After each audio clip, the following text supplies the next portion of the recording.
C4 council, T4 teachers, T4 education. National council for teacher education, national council of teacher education, राष्ट्रीय अध्यापक शिक्षा परिषद, इसकी स्थापना सन 1973 में की गई थी। NCT की स्थापना सन 1973 में की गई थी, जो एक असंवैधानिक संस्था के रूप में इसकी स्थापना हुई थी, अर्थात इसका रजिस्ट्रेशन नहीं हुआ था, संवैधानिक की पूरी तरह से मान्यता प्राप्त नहीं थी। लेकिन यह असंवैधानिक संस्था 1993 ईस्वी में संसद के 73वें अधिनियम के माध्यम से 1993 ईस्वी में संसद या लोकसभा अधिनियम संख्या 73 के माध्यम से इसको संवैधानिक दर्जा प्रदान किया गया है। इसके तहत 73वें अधिनियम के तहत इस NCT संस्था को संवैधानिक घोषित कर दिया और इसका जो कार्यालय है वह नई दिल्ली में है। इसकी 4 क्षेत्रीय समितियां गठित की गई हैं जो पूरे देश के अध्यापक शिक्षा सेवा को नियंत्रित करता है।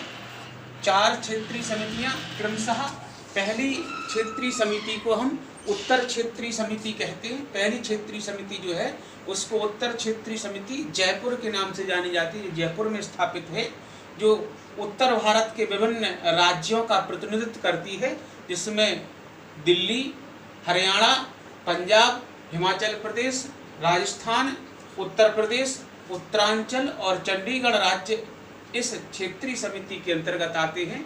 और ये उत्तर क्षेत्रीय समिति इन विभिन्न राज्यों जैसे कि दिल्ली, हरियाणा, पंजाब, हिमाचल प्रदेश, राजस्थान, उत्तर प्रदेश, उत्तरांचल, चंडीगढ़ इत्यादि राज्यों का के अध्यापक शिक्षा सेवा के कार्यों को, उसके विस्तार को, उसकी सेवा नियमावलियों पर नज़र रखती है।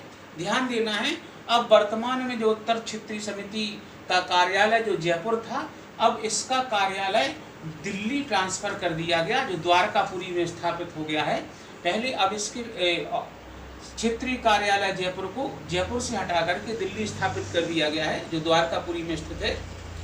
दूसरी जो क्षेत्रीय समिति है जिसको हम दक्षिण क्षेत्रीय समिति बंगलुरु के नाम से जानेंगे, दक्षिण क्षेत्रीय समिति, और बंगलुरु इसके अंतर्गत विभिन्न राज्य कार्य करते हैं, जैसे आंध्र प्रदेश, कर्नाटक, केरल, तमिलनाडु, लक्षद्वीप, पांडिचेरी इत्यादि राज्य दक्षिण क्षेत्रीय समिति बंगलुरु के अंतर्गत काम करते हैं, जिसमें आंध्र प्रदेश, कर्नाटक, केरल, तमिलनाडु, लक्षद्वीप और पांडिचेरी ये दक्षिण क्षेत्रीय समिति कार्यालय के राज्य हैं।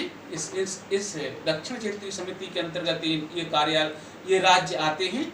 तीसरी जो समिति है वह पूर्वी क्षेत्रीय समिति के नाम से जानी जाती है, जिसका कार्यालय भुवनेश्वर में स्थापित है। और इस पूर्वी क्षेत्रीय समिति के अंतर्गत विभिन्न राज्य आते हैं। इन विभिन्न राज्यों के कार्यों को, इनकी समीक्षाओं को, इनकी प्रगतियों को, इनके क्रियाकलापों को पूर्वी क्षेत्रीय समिति द्वारा भुवनेश्वर द्वारा देखा जाता है, जिसके अंतर्गत राज्य आते हैं अरुणाचल प्रदेश, असम, मणिपुर, मेघालय, त्रिपुरा, मिजोरम, नागालैंड, सिक्किम, पश्चिम बंगाल, बिहार, झारखंड, अंडमान निकोबार द्वीप समूह। तो पूर्वी क्षेत्रीय समिति जो भुवनेश्वर में है उसके अंतर्गत अरुणाचल प्रदेश, असम, मणिपुर, मेघालय, त्रिपुरा, मिजोरम, नागालैंड, सिक्किम, पश्चिम बंगाल, बिहार, झारखंड, अंडमान निकोबार द्वीप समूह इत्यादि राज्य इस पूर्वी क्षेत्रीय समिति भुवनेश्वर के अंतर्गत आते हैं। और जो चौथी समिति है जिसको हम पश्चिम क्षेत्रीय समिति के नाम से जानते हैं, इसका कार्यालय भोपाल में स्थापित है, पश्चिम क्षेत्रीय समिति भोपाल, और जिसके अंतर्गत विभिन्न राज्य आते हैं जिनके नाम है क्रमशः महाराष्ट्र, मध्य प्रदेश, गुजरात, गोवा, छत्तीसगढ़, दमन दीव एवं दादर और नागर हवेली। तो जो चौथी समिति है जिसको हम पश्चिम क्षेत्रीय समिति भोपाल के नाम से जानते हैं, इसके अंतर्गत महाराष्ट्र, मध्य प्रदेश, गुजरात, गोवा, छत्तीसगढ़, दमन दीव, दादर एवं नागर हवेली इत्यादि राज्य इस समिति के अंतर्गत आते हैं। और ये क्षेत्रीय समितियां अपने अपने तरीके से अध्यापक शिक्षा कार्यों को देखती हैं। और इसके जो प्रमुख कार्य हैं वो कुछ इस प्रकार से होंगे। अध्यापक शिक्षा सेवा समिति के शिक्षा परिषद द्वारा जो कार्यों को देखा जाता है वह विभिन्न प्रकार से इस प्रकार से होंगे, जैसे कि क्योंकि इसका संगठन अध्यापक शिक्षा परिषद का, राष्ट्रीय अध्यापक शिक्षा एनसीटी का जो संगठन है वो बहुत ही ध्यान से किया गया है, जिसमें सभी लोगों को, विभिन्न लोगों को शामिल किया गया है, जिसमें इसका एक अध्यक्ष होता है, एक उपाध्यक्ष होता है, इसके सचिव होते हैं। ये सब लोग इस समिति की देखभाल करते हैं। जैसे पहला इसका अध्यक्ष केंद्र सरकार द्वारा नियुक्त एक होता है, इसका जो संगठन है उसको जानेंगे। उपाध्यक्ष केंद्र सरकार द्वारा नियुक्त होता है। सदस्य सचिव जो है वो केंद्रीय सरकार द्वारा नियुक्त होता है। सचिव शिक्षा विभाग भारत सरकार द्वारा पदेन है। अध्यक्ष विश्वविद्यालय अनुदान आयोग भी इसका सदस्य होता है, पदेन है। जो निदेशक राष्ट्रीय शैक्षिक अनुसंधान एवं प्रशिक्षण परिषद पदेन सदस्य हैं। निदेशक राष्ट्रीय शैक्षिक नियोजन एवं प्रशासन संस्थान ये भी पदेन सदस्य हैं। अध्यक्ष केंद्रीय माध्यमिक शिक्षा परिषद पदेन सदस्य है एनसीटी का। वित्तीय सलाहकार शिक्षा विभाग भारत सरकार पदेन सदस्य एनसीटी का। सदस्य सचिव अखिल भारतीय तकनीकी शिक्षा परिषद ये पदेन सदस्य हैं। सभी क्षेत्रीय समितियों के अध्यक्ष जो चेयरमैन हैं, चारों क्षेत्रीय समितियों के जो अध्यक्ष हैं वो भी एनसीटी के सदस्य हैं। शिक्षा अथवा शिक्षण के क्षेत्र में योग्यता और अनुभव रखने वाले विभिन्न 13 व्यक्ति, शिक्षा एवं शिक्षण के क्षेत्र में अनुभव रखने वाले विभिन्न 13 व्यक्ति ये भी पदेन सदस्य हैं, ये भी सदस्य हैं। विश्वविद्यालय और शिक्षा में जो विशेषज्ञ हैं 4 सदस्य एनसीटी में कार्यरत हैं।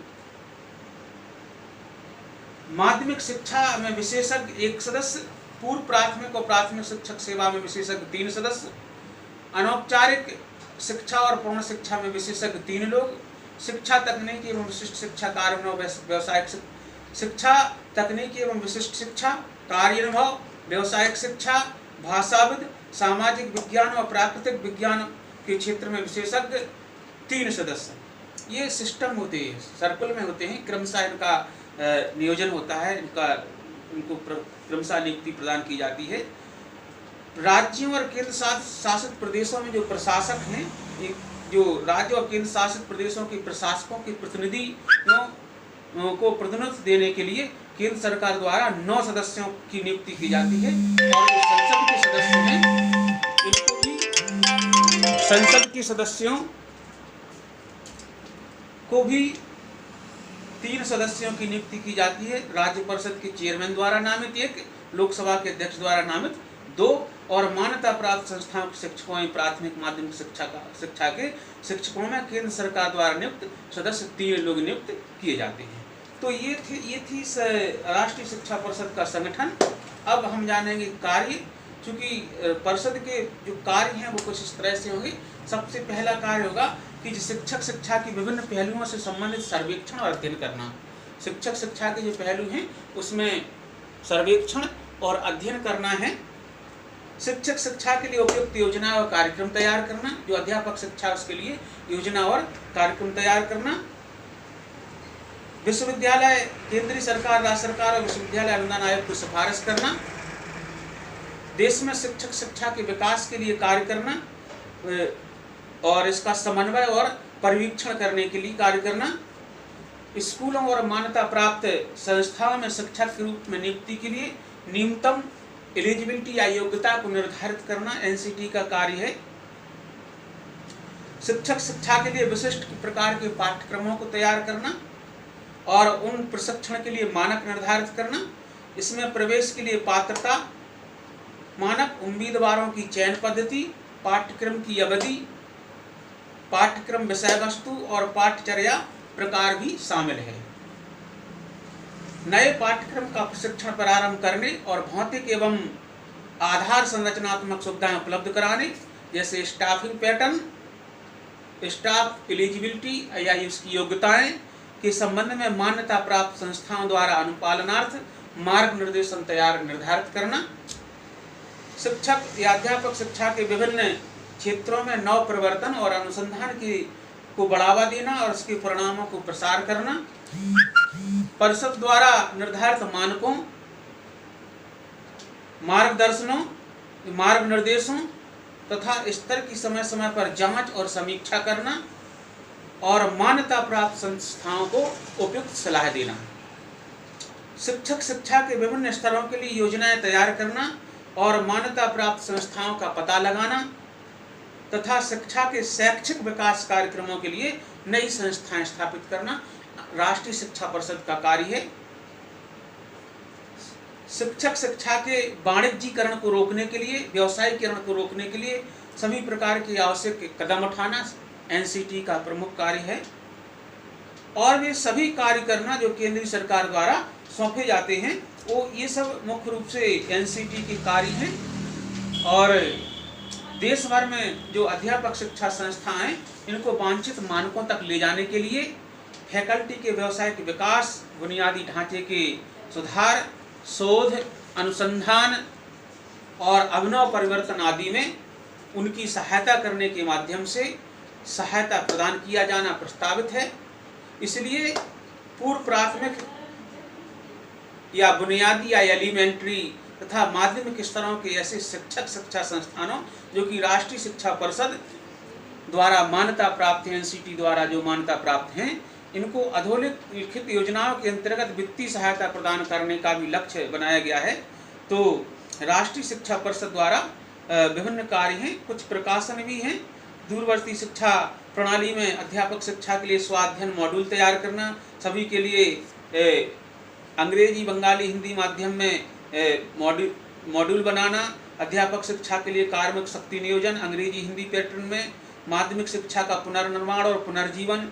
दक्षिणी क्षेत्रीय समिति राष्ट्रीय अध्यापक शिक्षा परिषद बंगलौर को IASE और CTE की भूमिका पर कार्यशाला रिपोर्ट तैयार करना, ये सब उनके प्रकाशन हैं।